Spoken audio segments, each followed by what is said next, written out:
Hello everyone, my name is Jimmy and welcome back to the channel. In today's episode of Rippin' the Fence, we're going to be breaking down everything we saw from the Chicago street course. Before we hop into the video, I just want to remind you guys to hit that like button and subscribe button. We would greatly appreciate it if you guys did that. Let's go ahead and hop straight into the video. Matthew, my friend and co-host, is joining me. And I want to start off by apologizing for the month hiatus that we've been on. I promise it's not because Matthew's favorite driver has had the worst luck in the past few weeks. We have lives, we have stuff that we've had to do, but I've went on a few trips. I think Matthew even went to Florida too, so we're all over the place. But hopefully we're back for good for the rest of the season. But just wanted to apologize about that. But we do have a lot to get into. But quickly, Matthew, how are you doing before we go ahead and hop into things? Well, what a amazing weekend of motorsports we had. Of course, Formula One was the first race of the day, and a surprise, a return to greatness. The GOAT himself, Lewis Hamilton, was able to get back in victory lane after a couple-year hiatus. And it's great to see him back in victory lane again to the GOAT. And then IndyCar in Ohio. Um, had a award, was able to break the I guess the winless streak of actually winning. I know he did technically win earlier this year, but that was because of the penalties to Penske and all that. But so great to see those two in victory lane. And of course, we had NASCAR on the streets of Chicago for the second year. And yeah, what a what a interesting weekend, let's just say. So let's get right to it. All right, so to quickly pick up where we left off, my goodness. So Kyle Larson ended up winning at Sonoma. Ryan Blaney ended up winning at Iowa. I think they should go back to Iowa. That's just my brief opinion on that.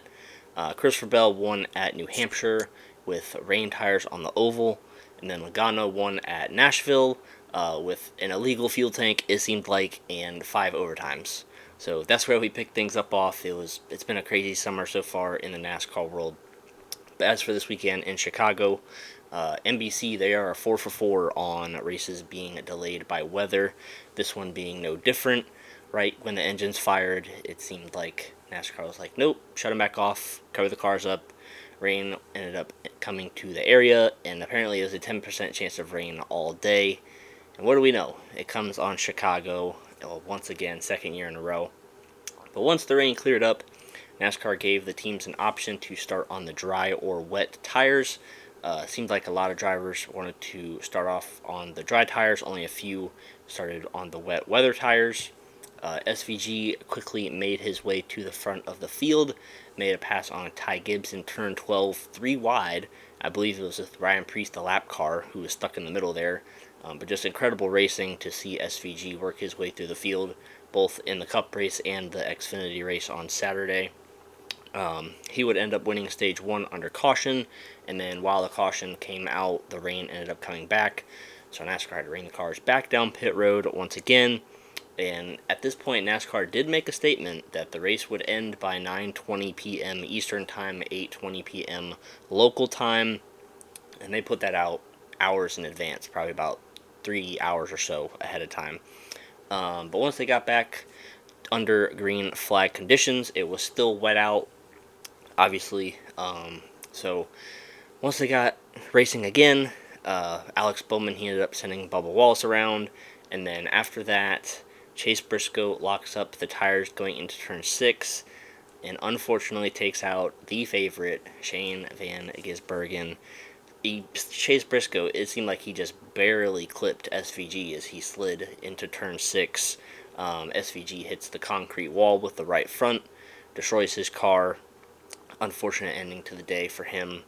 And then the rain came back once again, and then they had to come back down pit road. Race got going once again after that. And then the other favorite, Kyle Larson, he made a mistake going into that same corner, turn 6. Did the exact same thing Chase Briscoe did, locked up the tires, plowed into the tire barrier, and it was such a hard hit that you could see the concrete wall behind the tires move. He hit the wall that hard. So glad to see that Kyle Larson was okay. That would end his day as well. So the two favorites out of it very early in the race. But it seemed like the Toyotas, after that, they were strong. Ty Gibbs, Christopher Bell, Tyler Reddick, they were all up at the front of the field. A lot of drivers, they decided to try and pit for dry tires before the end of stage 2, so that way they could try to cycle back to the front once the stage ended. But the track was still pretty wet. But the time was also starting to dwindle. They had about an hour of racing left when they first went green, and then by the time the second stage ended, I think it was around probably 30 minutes, maybe even less than that, when the second stage ended.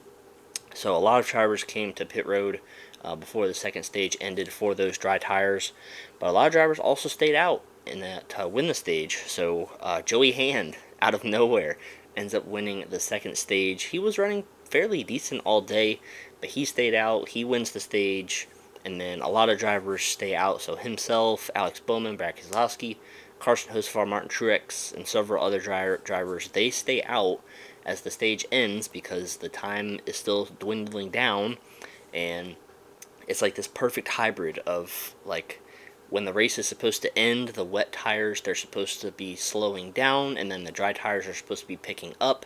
So it's a very difficult guessing game to see whether the wet tires or the dry tires will prevail at the end of the race. So the green flag flies in stage 3.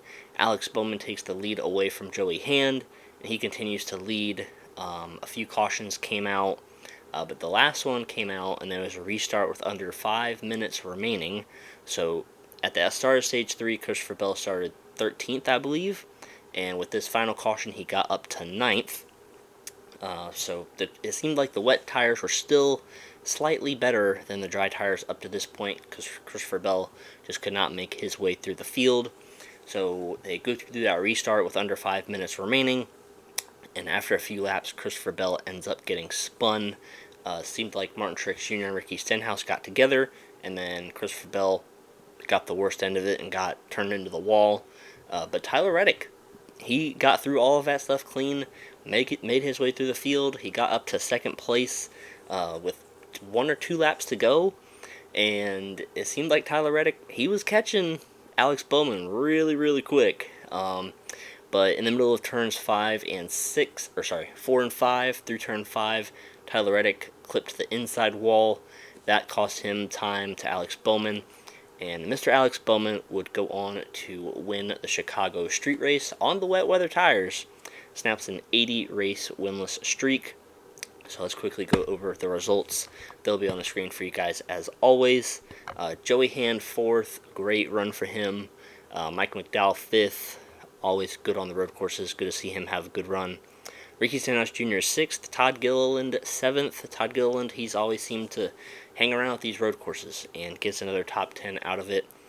Kyle Busch 9th, Ryan Blaney 10th. So let's talk about everything we saw because there is a lot to talk about. First of all, I'm going to talk about Alex Bowman a tiny bit. So he snaps the 80 race winless streak, like I said. And there's been a lot of winless streaks snapped this year. So we had Alex Bowman just do his. Chase Elliott had a 42 race winless streak come to an end. Logano had a 49 race winless streak come to an end. Suarez 57, Cindric 85, and Brad Keselowski 110. So this has been the year of winless streaks coming to an end for sure. I'm going to talk about Alex Bowman a little bit because we have the president of the Hendrick Motorsports Hate Club across the screen for me over here. Hmm. Okay, I'm going to say, so yes, Alex Bowman, did he somewhat kind of back into this win a tiny bit, but it's strategy, and 10 to 12 cars also stayed out on those wet weather tires. But honestly, this year seems to be the year that drivers are like backing into wins just with this next gen car and how hard it is to pass. Like if you have the track position at the end of the race, if you make a strategy call, you're probably going to win and you're going to stay up front. I mean, look at Joey Logano last week. He probably backed into that Nashville win.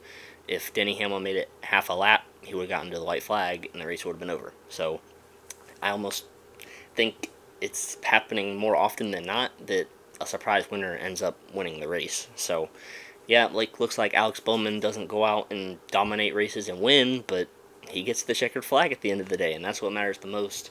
And he has always been somewhat decent on the road courses, specifically Coda. I know he's ran well there the past few years, but it's really good to see Alex Bowman get a win just because of everything he went through last year with, I think he had the points penalty and then he got injured. He had his back issue. He had a concussion. All kinds of stuff going through the life of Alex Bowman, mentally, physically, all that kind of stuff. So good to see him back at the racetrack in full form and get that win. Hopefully, this sparks some momentum for him and that team. Everybody forgets that last year, before he got hurt, he was leading the regular season point standings after like 8 or 10 races. So, don't count out this 48 team. I'm not saying they're championship contenders by any means, but this could be a good momentum booster for them to finish the regular season out strong. We also have to talk about some decisions that NASCAR made during this race. So, first of all, they let the drivers and teams choose between dry and wet tires. I 100% agree with this decision. A lot of people were complaining at New Hampshire when they put the wet weather tires on there that they didn't let the drivers and the teams choose. And I understand where NASCAR was coming from because that was on an oval. It was only the second time they've um, rain tires on an oval. New Hampshire is a little bit faster than Richmond, all that kind of stuff. So I understand where NASCAR is coming from there. But it was nice to see NASCAR let the drivers and the teams make the decision here at Chicago. And it played out perfectly at the end of this race because we had Alex Bowman on the wet tires, Tyler Reddick on the dry tires. That gap, like I said, just kept getting closer and closer throughout the end of the race. And this is what we love to see. We love to see this kind of stuff. So props to NASCAR for letting the drivers and teams choose competitive pit stops. NASCAR allowed to teams to do that. This I'm kind of on the fence back and forth a little bit over, just because if you have drivers coming into pit on dry tires, they could easily slide and all that kind of stuff. I know there's a clip from Joe Gibbs Racing's Instagram where a crew member almost got hit by a car, so if NASCAR sees that, they might not allow competitive pit stops under these wet conditions, but glad to see nobody did get hurt, and it was nice to see the teams put it into their own hands. But that one I'm a little bit iffy about going forward. It depends on the situation for me. But for Chicago, it worked out. So props to NASCAR there. And then the third thing is shortening the race. So, like I said, very early in the day, NASCAR said that the race would end at 9:20 p.m. Eastern Time, 8:20 Central Time, no matter what happened. And they made it very clear that once that time expired, the leader would basically have 2 more laps until the race was over. I 100%, I really like this idea. Instead of NASCAR just coming over the radios and being like, hey, you know what, the race is cut 20 laps short, you guys have 10 laps to go, figure it out. Because having the race end at a specific time allowed the teams to strategize, which we saw at the end of stage 2 with the dry tires and the wet tires and all that. And we heard drivers on the radio, like Alex Bowman, Joey Hand, and all them, they're not pitting, and they're like, we might be in a good spot here because there's only 10-15 minutes left in the race. So I really love that decision that NASCAR made to just have the set time instead of just making it random whenever they want, being like, okay, there's 5 laps to go right here. So that really allowed the race to play out as natural as it could given the circumstances. And NASCAR in general, they did a great job with this race weekend with the hands they were dealt. Once again, they improved a lot from last year. And this kind of goes into my next point. Should Chicago come back for a third year? This is supposedly a 3-year deal, and I think NASCAR, they deserve another chance to come back to Chicago, put this on once again next season. Hopefully it's on the schedule. If it is, it might have to be on my bucket list to try and go there next year. Just even with the rain and all that, all the people that I've heard that have went have really enjoyed the experience.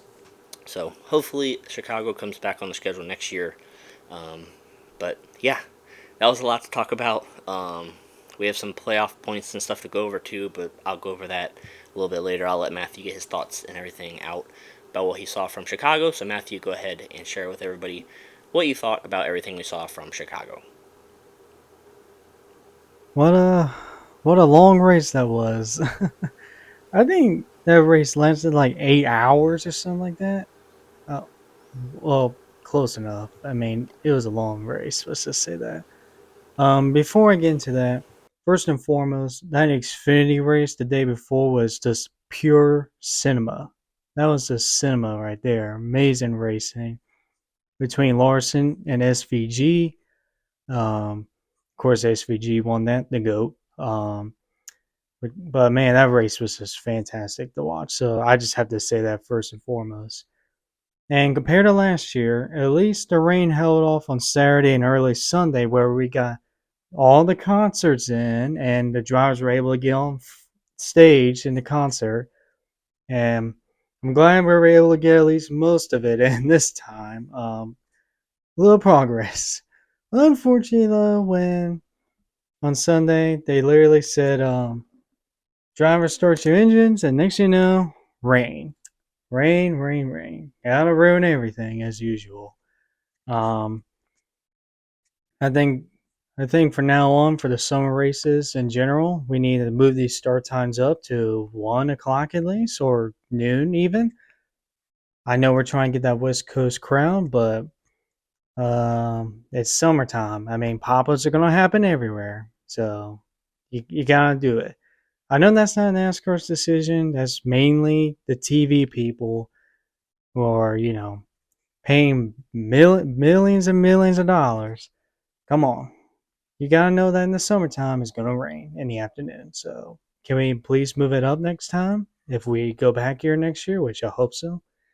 Um, but other than that, I thought the race in itself, when it wasn't raining, downpouring, where we had to stop the whole time, I thought the racing was fun to watch. I always love these rain races on the street court, on the road street course. I think it just makes the racing more interesting, in my opinion. That was fun to watch.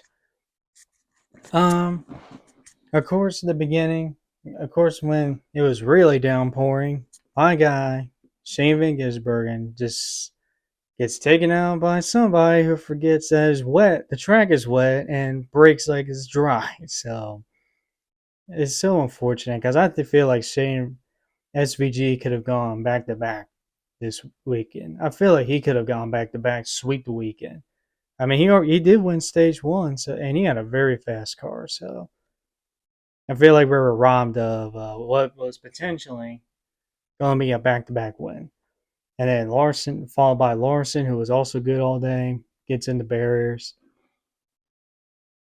Let's see. I will say this: I think NASCAR made a fantastic job. Did a fantastic job with the situation with the darkness and all. They said like hours in advance, and it almost felt like an IMSA, a typical IMSA race where it's the countdown to the clock, and once it hits zero, it's white flag. So it had that IMSA feel to it. But I think NASCAR should do this more often with tracks that don't have lights, like Talladega, Dover. Um, I don't think Michigan has lights. I don't know. Um, Michigan, etc. I think they need to do that from now on, hours in advance. Let's see. I mean, NASCAR did what they could with the circumstances that they have, so they did a great job, just in my opinion. Um, and then I want to shout out to Joey Han, who finished top five. And look, for a moment, we're going to get a second upset in a row at the Cup Series at Chicago Street Race. We thought we were going to get a second upset with Joey Han, but unfortunately, he was not able to hold off Bowman, but still in top five. Amazing race for him. Seeing Kyle Busch in the top 10, I'm celebrating like that as a win, basically. That's how low the standards have become this season. We're celebrating top 10s. Uh, it's been a disaster, but I won't get into that. Thank goodness we couldn't be able to do these videos for like a month or so because whew, you would have heard me these past few weeks. You would have heard it from me, but we're not gonna get into that. So Alex Bowman, who of course was able to win this race, congrats to him. Of course, break the winning streak. Look, as Jimmy stated earlier, look, I have been and Alex Bowman. I always been critical of Alex Bowman. I don't. I think he's a good driver. He is a good driver, and he absolutely belongs in the Cup Series. I'm not going to be like that. He deserves to be in the Cup Series. Yes, he is a good driver. Yes, but I've always been critical about him because he's in a Hendrick Motorsports car, which is pretty much the best team in the league right now. Hendrick Motorsports. His teammates are constantly up front, leading a bunch of laps and winning multiple races. Kyle Larson and Chase Elliott right now are battling 1-2 in the regular standings. William Byron's up there as well. And Alex Bowman, just my opinion, he's just kind of there for the most part. Yes, he gets his occasional win here and there. Then there's 2021 where he won 4 races or so. Half of those were really lucky, especially at Pocono, and then dumping Logano and Martinsville. But Alex Bowman's always just been kind of there, in my opinion.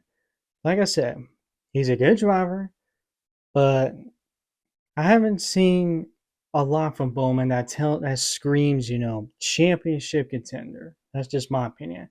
And in Hendrick Motorsports, the best team in the league, that's the standard you gotta be in. You gotta be a championship contender. And that's just what frustrates me sometimes about Bowman is that sometimes I look at the running order. There's his 3 teammates, top 10, as usual. And then there'll be Bowman like 19th. I'm like, come on, you're in a Hendrick Motorsports car, man. What are you doing? So, like I said, he's been a good driver. He deserves to be in the Cup Series, but I've always questioned, does he really deserve being in the top best team in the league?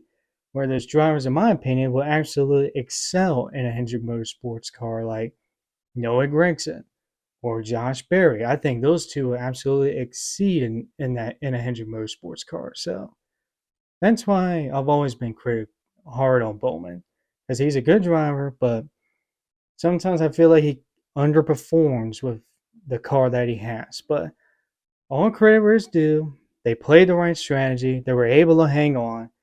Um, I mean, Tyler Reddick was close, but Tyler Reddick did choke on the last lap by hitting that inside wall, which that made me sad because I really wanted to see that amazing Jordan paint scheme win in Chicago. It just felt so right, but well, unfortunately that didn't happen. So Alex Bowman, he was able to pull the right strategy, win this race. So congrats to him on breaking the winless streak. And overall, I thought most of the weekend was great until the rain hit on Sunday.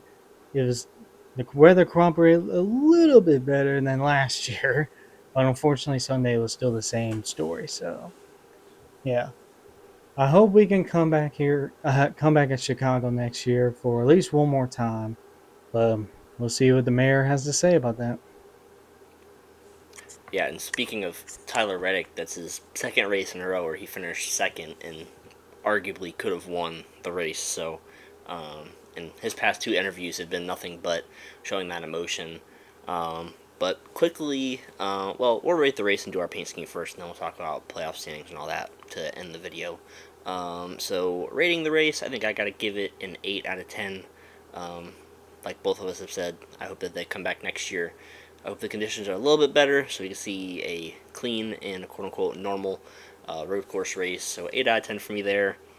And paint scheme of the race, I have a backup because I know what Matthew's gonna pick probably already. But my primary paint scheme of the race is going to be the Tyler Reddick Jordan car. That's easy for probably both of us. But my backup is going to be Chris Buescher's Fastenal car. I really love the white and blue on that paint scheme. So that's my backup one, just in case Matthew takes the Tyler Reddick Jordan car, because I know he probably is. But anyways, Matthew, what is your paint scheme of the race, and what are you going to rate the race? So for the race, I'm gonna have to give it a man. Like I said, the racing is good, but man, that race dragged out so long. I mean, it wasn't because NASCAR. It was out of NASCAR's control. I know the rain made it like that, but man, that race drawn out so long, and unfortunately, the race got cut short again. So I'm gonna have to give it a 7 out of 10. I thought the racing was great, good for the most part, but man, it just draw out. It was so it just felt like a slog to get through because of the rain, and then the race got short, and just yeah. But yeah, I thought it was a good race when they were actually racing. So I'm gonna give it a 7 out of 10. And then my paint scheme race, Tile race should win paint scheme. Not even close. Nope. I'm not choosing any other one. That's my car right there. That's it. I had a feeling you were going to pick that one. That's why I picked the Chris Buescher one as a backup. But yeah, that car, arguably paint scheme of the year. If we do like a paint schemes video at the end of the season, that one's going to be probably number one, if not top three is like a lock of the universe. But I arguably paint mean, scheme of the year. there were some other good schemes in this race as well, like Ross Chastain's Bush Peach car. That was pretty nice. And then Bubba Wallace with a anime car, which I never thought I'll see in my lifetime. NASCAR anime mixed together, but here we are in 2024. Um, but yeah, the joint car's got to be on top. Alright, quickly to finish this video up, I know it's a long video, sorry about that, but we're going to look at the playoff standings really quick, so I'm going to throw positions 13 through 20 up on the screen for you guys. Truex plus 125, Gibbs plus 84, Chastain plus 53, Buescher plus 45, Bubba Wallace minus 45, Briscoe minus 88, Busch minus 98, Gilliland minus 121. There are 6 races to go until the playoffs. There's Pocono, then there's Indy, then there's a 2-week break for the Olympics, and then there's Richmond, Michigan, Daytona, and Darlington. I can't really see anybody moving into the playoffs without a win. 45 points for Bubba Wallace is quite a hefty battle to overcome. So, as long as nobody else wins, this might be the playoff field, unless maybe Buescher or Chastain have like 2 or 3 bad races, and that allows Bubba to jump into the playoffs. But there are 6 races left, and Daytona is in there, Darlington is in there, Pocono next week is could be a fuel mileage race, so a lot could happen in the next 6 races. But Matthew, do you have any quick comments about that before we go ahead and finish this video up?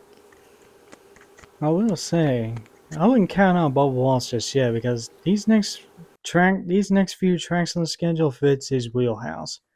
Pocono, Indianapolis, Richmond. That's always been a Toyota dominated track basically, and then Michigan.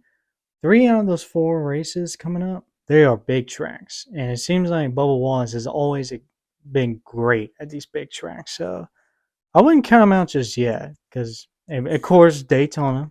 There's always Daytona. So I wouldn't count out Bubba Wallace just yet. Let's see.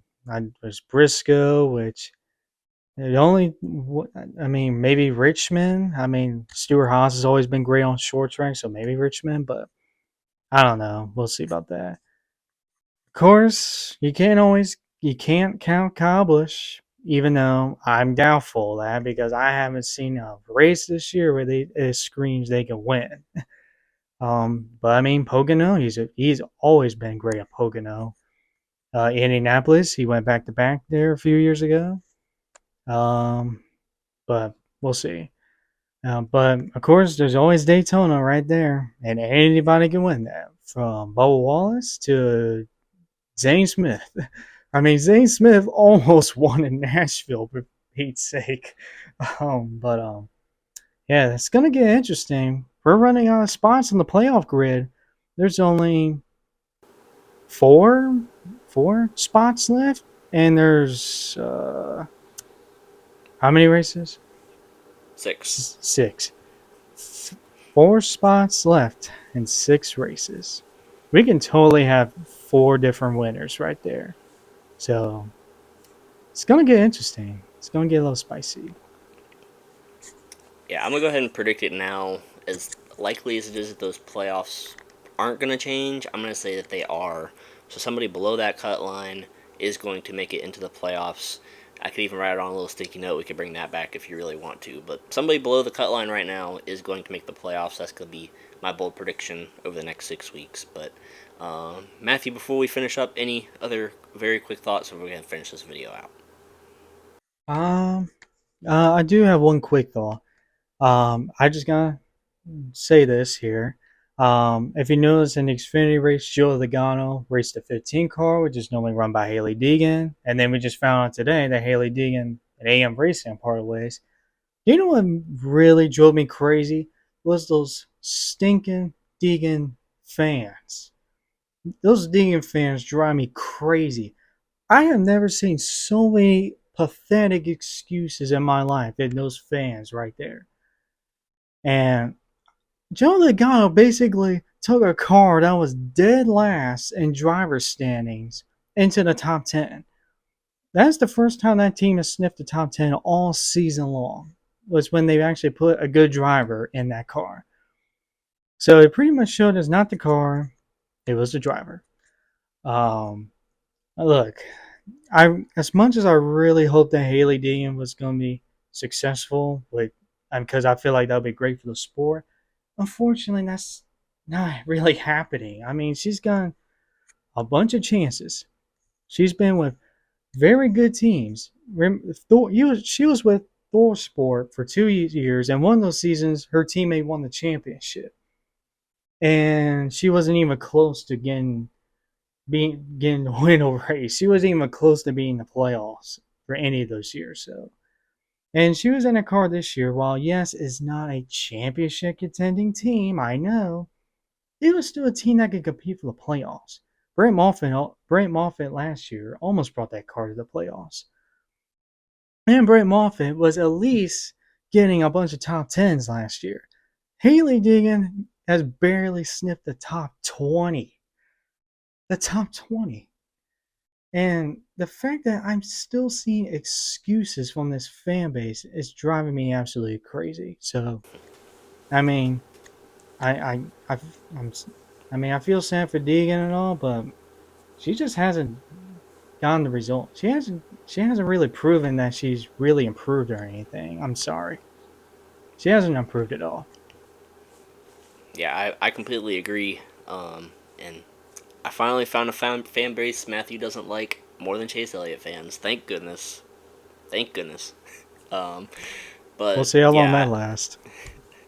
I agree with everything that you said, and I was gonna bring up Brett Moffitt as well. Last year, he almost won, I think, at Atlanta or something, a super speedway or drafting He track got a race last top year. five in Chicago street course last year. Yeah, so I mean, I really hope Brett Moffitt can get back into a full time ride, because he's a Truck Series champion, and he still like doesn't have a full time ride. Well, he did last year with AM Racing, but hopefully he can get another opportunity, maybe even in that 25 car again. Um, But yeah, that is going to wrap it up for this video. Thank you guys so much for watching. I know it's a bit of a longer video, but we have been gone for like a month, so had to get a lot of stuff in there for you guys. Hopefully you enjoyed it. We got Pocono this upcoming week. Make sure you guys watch our social media pages for updates, and we'll see you guys in the next video.